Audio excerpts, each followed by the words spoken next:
Admiral Zekthara's tentacles writhed with satisfaction as she watched the holographic display showing the complete encirclement of the Sol system. 23 allied fleets from across the galaxy had converged on humanity's home system, their combined firepower enough to crack planets. After 50 years of diplomatic attempts, threats, and economic sanctions, the Galactic Confederation had finally decided on military action. "They still refuse to respond to our hails," reported Commander Veltar, his crystalline body shimmering with nervous energy. "The humans maintain radio silence."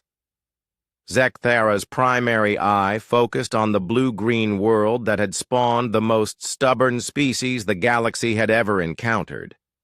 Earth hung in space like a defiant jewel, surrounded by a modest defense fleet that any rational species would have surrendered with immediately. The conflict had begun innocuously enough.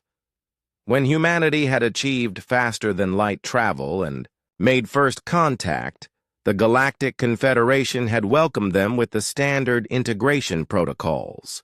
Every species followed the same path: initial contact, cultural exchange, technology sharing, and eventual membership in the peaceful galactic community. But humans had refused. They wouldn't share their FTL technology, claiming it was proprietary. They established colonies without Confederation approval. Most shocking of all, they refused to adopt the Universal Peace Accords that had prevented galactic warfare for 3 millennia.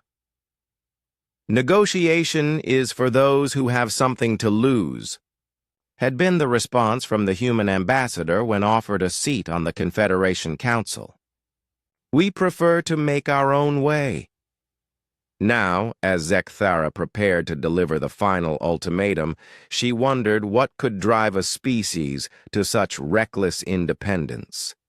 The combined fleet represented over 600 worlds, billions of advanced beings, and technology refined over eons. Earth's population barely reached 8 billion, with technology centuries behind the galactic standard. "Open channels to all ships," Zekthara commanded. "This is Admiral Zekthara of the Confederation Fleet. Humans of Earth, you have exhausted our patience. Surrender unconditionally and submit to Confederation authority or face annihilation. You have 1 solar hour to respond."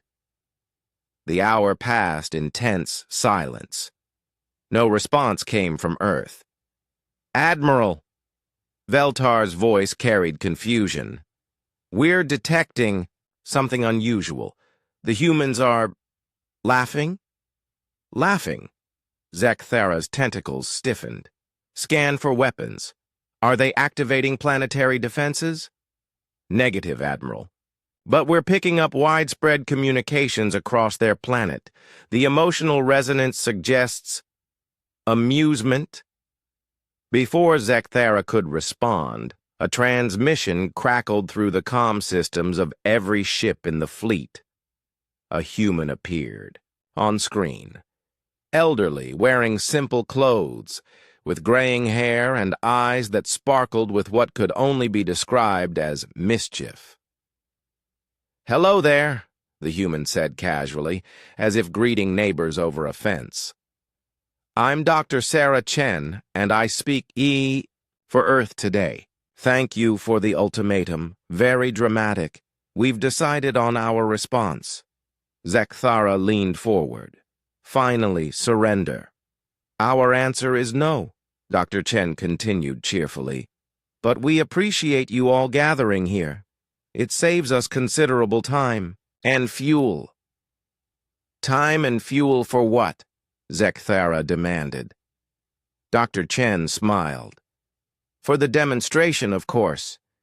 You see, while you've spent the last 50 years trying to convince us to join your little galactic club, we've been busy. Humans don't negotiate when we're not negotiating from a position of strength, so we've been working on that problem." The human gestured to something off-screen.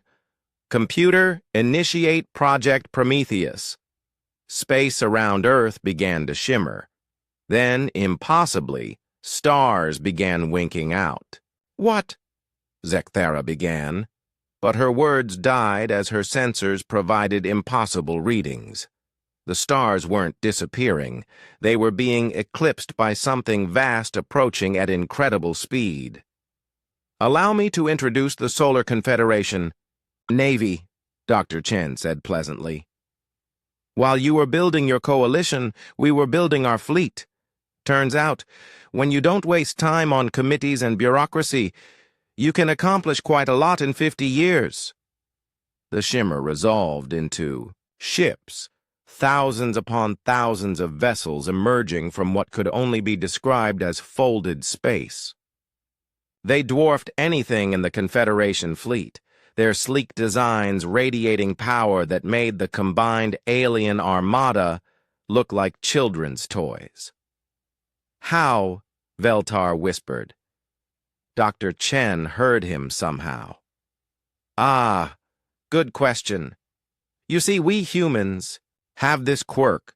We don't like being told what to do, and when someone threatens us, we don't surrender. We innovate. We've had 50 years to study your technology from our various encounters. Thank you for the samples, by the way. Very educational." More ships continued emerging.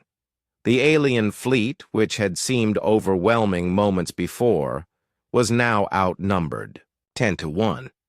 "But this is impossible," Zekthara protested. "Our intelligence showed your industrial capacity, your population, your technological level." "Your intelligence showed you what we wanted you to see," Dr. Chen interrupted. "Humans learned the value of misdirection rather early in our development.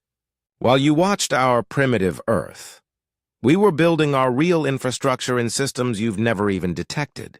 Turns out your sensors have some interesting blind spots when faced with technology you don't understand." A new voice joined the transmission, younger, with a military bearing. "Admiral Zekthara, this is Admiral Jennifer Park of the Human Solar Fleet.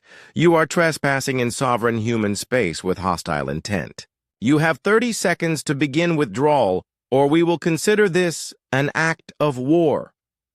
Zekthara's tentacles went rigid. War? Against this? Her tactical computers were screaming warnings as they calculated the human fleet's combat potential. The numbers were staggering. "But the peace accords," she started. "Don't apply to species that never signed them," Admiral Park replied coolly. 20 seconds. Dr. Chen reappeared on screen, her smile now carrying a sharper edge. "Oh, and Admiral, next time you want to negotiate with humans, remember this. We don't negotiate when we're weak. We get stronger. And we don't negotiate when we're strong either. We dictate terms." As the first human warship powered up weapons that registered, as small stellar events on the alien sensors, Zekthara realized the Confederation had made a catastrophic error. They had tried to force negotiation with a species that viewed negotiation itself as a sign of weakness. "All ships," she commanded, her voice barely steady. "Begin immediate withdrawal." As the alien fleet retreated, Dr. Chen's final words echoed across the comm channels. "Oh, and you're all welcome to apply for membership in the Human Confederation. We'll consider your applications if you have something interesting to offer." The galaxy had come to conquer humanity. Instead, they discovered they had awakened something far more dangerous than they had ever imagined. A species that refused to negotiate from anything but a position of absolute strength. And now, humanity was the strongest force in the galaxy,